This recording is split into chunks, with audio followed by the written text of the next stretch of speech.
그런데 막상 분양은 잘 안 됐습니다. 그래서 어려움을 겪었습니다. 높은 곳에서 자면은 게다가 준공 일주일 만에 사고가 발생합니다. 결국 인체 실험을 할 수밖에 없었는데, 그리고 또 하나, 여러분에게는 의외의 건축물이 최악의 한국 현대 건축으로 선정이 되었습니다. 왜 최악의 한국 현대 건축으로 선정되었을까요? 같이 살펴보겠습니다.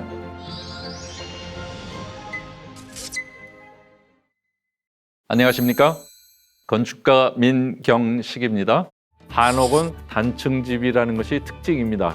그 이유 중에 하나는 아궁에서 불을 떼면은 밥도 줘야 되고 또 남는 열로 난방을 하기 때문에 그 당시로서는 목조 건축으로서의 어려움이 있었을 것으로 생각이 듭니다. 하나 이제 아궁이가 가스보일러가 되면서 밥을 짓는 불과 난방을 하는 불로 기능이 나눠지게 됐습니다. 아궁이 온도를 위해서 단층짜리 집을 지을 필요가 없게 된 거죠. 그러면서 이제 아파트가 등장하기 시작을 했습니다.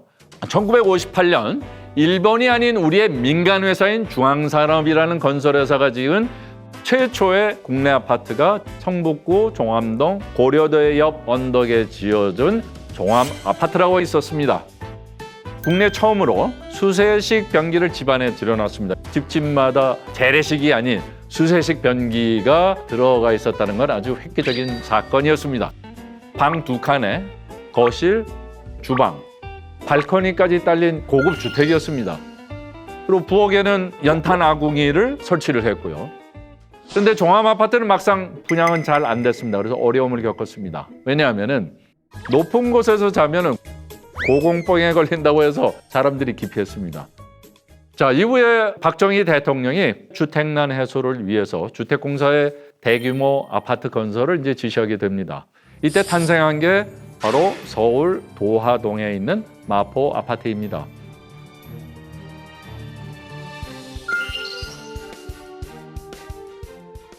그런데 1962년 12월 7일 마포 아파트 준공 일주일 만에 연탄가스 누출 사고가 발생합니다. 그래서 일가족 6명이 중태에 빠졌습니다. 피해자는 부엌의 구조가 잘못됐다라고 말을 하고, 그래서 이제 이 아파트를 지은 대한주택공사는 이게 문제가 아니라는 걸 보여줘야 됐기 때문에 동물 실험을 하기로 결정을 합니다. 인체 기능과 가장 비슷하다는 기니피그 6마리를 구해와서 여러 방에 한 마리씩 풀어놓고 실험을 했습니다. 그런데 결과는 가스 중독은 없었습니다. 하지만은 입주자들은 기니피그가 안전하다고 인간까지 안전할 수는 없다라고 주장을 합니다. 결국 인체 실험을 할 수밖에 없었는데 과연 생명을 건 인체 실험을 누가 나서서 하겠습니까? 그러는 참에 시달리던 담당 건축부장이 본인이 스스로 하겠다고 하고 가장 가스가 많이 샌다는 방에 하룻밤 투숙을 했습니다. 다행히 아무 이상 없었고 입주율이 높아졌다고 합니다. 말씀드린 것처럼 한옥에서 이제 아파트로 넘어오면서 생활이 편리해진 것은 사실입니다. 그러나 실질적으로 우리 삶이 더 나아졌다고 말할 수 있을까요? 과거 우리의 한옥방들은 위치에 따라서요. 안방의 건너편에 있어서 건넌방, 저 아래쪽에서 아랫방이라고 불렀습니다. 그리고 기능이 굉장히 복합적이었습니다. 책 보려고 책상 펴면은 공부방 됐고요. 이불 깔면 침실 됐고, 밥상 놓으면은 그냥 식당입니다. 반면 이제 아파트 시대로 돌아오면서 각각의 공간은 거의 하나의 기능만을 만족시킵니다. 침실, 거실, 주방. 같은 면적을 이제 용도별로 하나씩 쓰다 보니까 방들이 다 작아졌겠죠. 그러다 보면 이제 집이 답답하고 좁다고 느껴지게 될 수밖에 없습니다. 또 한옥은 이제 방마다 벽이 아닌 창호문으로 구분이 되어 있었습니다. 그래서 굉장히 개방적인 구조를 갖고 있었습니다. 때문에 가족 간 유대가 굉장히 친화적이었습니다. 가깝고. 저희 부모님이 안방에서 밥상 차려놓고 야 경식아 밥 먹어 빨리 와라. 바로 소리가 들리니까 네 하고 건너갔습니다. 왜냐하면 건너방이었으니까 바로 건너가기 쉽죠. 반면에 아파트는 대부분 이제 벽식 구조를 사용하니까 공간마다 병으로 다 막혀 있습니다. 그러니까 가족 간의 소통이 부실해질 수밖에 없죠. 한옥의 가장 또 큰 특징 중 하나는 가운데 마당이 있다는 겁니다. 이 마당은 자연과 같이 항상 호흡할 수 있는 공간입니다. 계절이 바뀌면 계절이 바뀌는 대로, 뭐 날씨가 바뀌어서 비가 오면 비가 오는 대로, 눈이 오면 눈이 오는 대로, 또한 마당은 여러 가지 기능을 갖고 있었습니다. 결혼식을 했죠. 김장도 했습니다. 집안의 어른이 돌아가시면 장례식도 했습니다. 이렇게 집안 내 행사를 마당에서 했었습니다. 근데 지금 이제 아파트 시대로 넘어오면서 마당은 없어지게 됐고 거실이라는 서구 생활적 기능이 차지하게 됩니다. 이 거실에는 변화가 거의 없습니다. 자연을 대신해서 거실 한가운데를 차지하게 된 것이 바로 TV와 소파뿐이기 때문입니다. 그래서 자연이 아닌 미디어와 많은 시간을 소진하고 있다고 볼 수 있는 것이죠.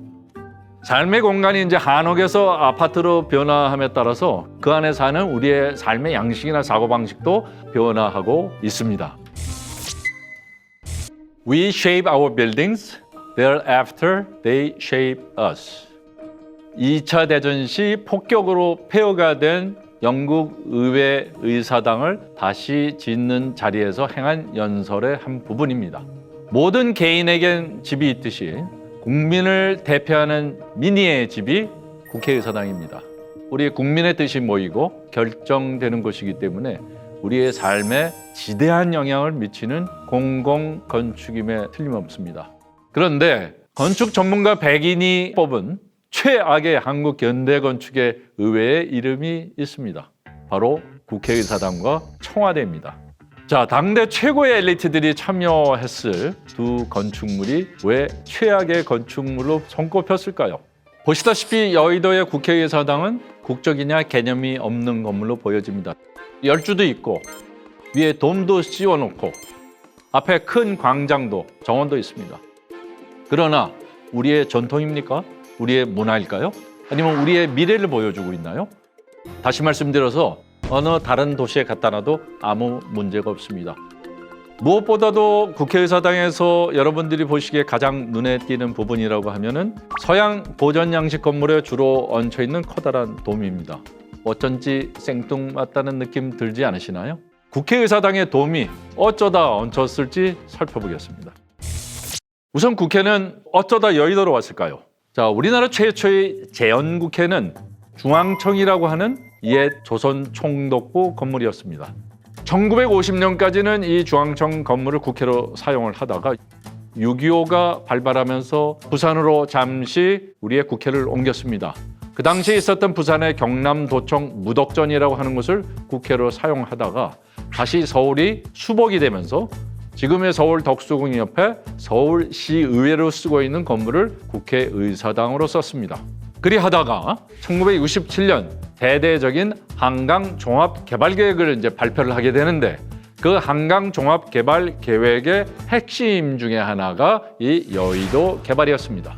그래서 1968년 2월에 여의도로 국회의사당의 입지가 선정이 됩니다. 지금은 여의도 여기저기에 금융기관과 증권사, 은행 등 건물들이 곳곳에 들어서 있지만 40, 50년 전만 해도 여의도는 홍수가 나면 그냥 물에 잠기는 강의 섬이었었습니다. 그런데 1968년 선정된 국회의사당의 첫 설계안에는 이런 돔이 포함되어 있지 않았습니다. 그런데 중앙청의 예전 재헌국회가 있었지 않았겠습니까? 재헌국회의 이미지를 그대로 따서 지금의 새로운 국회의사당도 돔을 얹어달라는 위정자들의 요청과 압력이 있었습니다. 그래서 요청과 압력대로 지금의 돔이 얹혀지게 됐습니다. 또 여러 건축가들이 참여하는 공동안을 만들라는 전무후무한 설계 방식으로 설계는 말 그대로 중구난방이 되어버렸습니다. 그렇게 국회의사당은 여러 논란 속에 완공이 되었습니다. 당시 고립된 섬이었던 여의도에 위치한 탓에 국회의사당은 불통의 상징이 되어버렸고요. 굉장히 권위적이며 폐쇄적이라는 느낌을 지울 수가 없습니다.